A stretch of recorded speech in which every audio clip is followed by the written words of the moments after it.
शोहरत, दौलत और कामयाबी की बुलंदी पर पहुंचकर भी धीरूभाई बदले नहीं। यहां तक कि जिस पान वाले के यहां पान खाते थे, 35 साल तक उसी दुकान से उन्होंने पान खाया। धीरूभाई अब इस दुनिया में नहीं है, लेकिन उनके दोनों बेटे मुकेश और अनिल अंबानी उनके साम्राज्य को दिन दूना रात चौगुनी की रफ्तार से बढ़ा रहे हैं।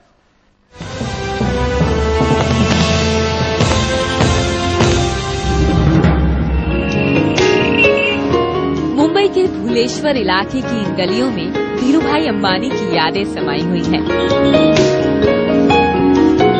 करीब आधी सदी पहले धीरूभाई यहाँ आए थे।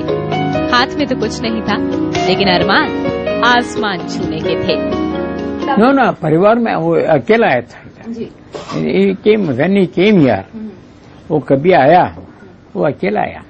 वो then I mean he brought, after he settling here, he brought his family.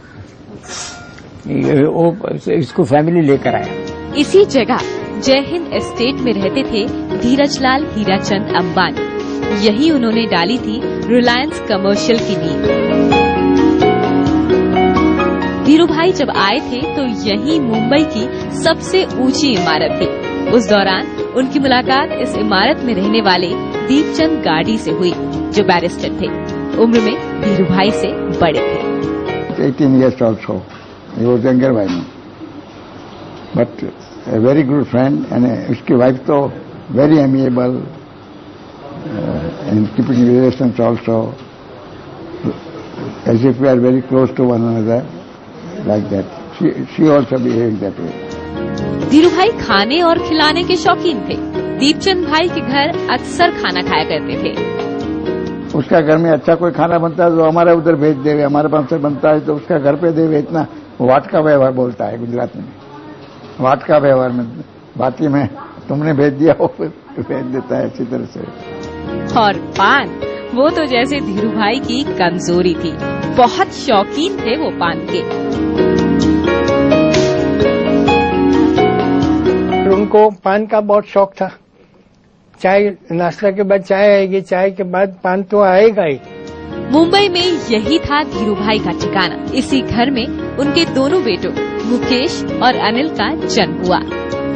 शुरुआती दौर में दोस्तों और पड़ोसियों ने धीरूभाई की बहुत मदद की। धीरूभाई के कारोबार में आ रही परेशानी को कम करने के लिए उनके पड़ोसी हरिश्चंद्र बेटकावकर ने धीरूभाई की कंपनी का सेल्स टैक्स में रजिस्ट्रेशन करवाया। कामयाबी के सफर में कुछ मंजिलें पार करने के बाद धीरूभाई मुंबई के उषा किरण बिल्डिंग में रहने चले गए। मुंबई के सबसे पॉश इलाके और चमक दमक के बीच रहने के बावजूद भी धीरूभाई कभी अपने पुराने पड़ोसियों और उनकी यादों को नहीं भूले। But he always used to tell कि मैं मित्र के तौर पे बेस्ट फ्रेंड हूँ, एनिमी के तौर पे मैं वर्स्ट एनिमी हूँ। लेकिन तरक्की की बुलंदी पर पहुंचकर भी धीरूभाई हमेशा जमीन से जुड़े रहे। माटी से जुड़ा उनका स्वभाव और आदतें देखकर लगता था कि ये कोई इंटरनेशनल हस्ती नहीं, एक ठेठ गुजराती आदमी है।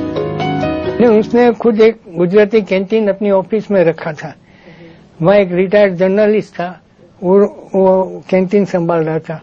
वहाँ सब एक गुजराती जो फेवरेट डिशेज है वहाँ हमेशा मिलती थी। साल में एक बार वो अपने कर्मचारियों और दोस्तों के लिए डांडिया रास का आयोजन किया करते थे। जो ट्रेडिशनल सौराष्ट्र का फैमिली था, तो इसीलिए हर साल एक programme Brabourne stadium, Catholic Gymkhana, नहीं तो वुड हाउस जिमखाना में रखते थे। डांडिया रास सबको बुलाते थे। रात को 3 बजे 4 बजे तक सबको डांडिया रास। धीरूभाई अंबानी ने एक इतिहास रचा। दुनिया के लिए ये एक अजूबा है, लेकिन जो लोग धीरूभाई को करीब से जानते हैं उन्हें पता है कि इतिहास बनाने वाले ऐसे ही होते हैं। शिखा सिंह और आरती दानी के साथ प्रीति सोमपुरा, मुंबई न्यूज 24।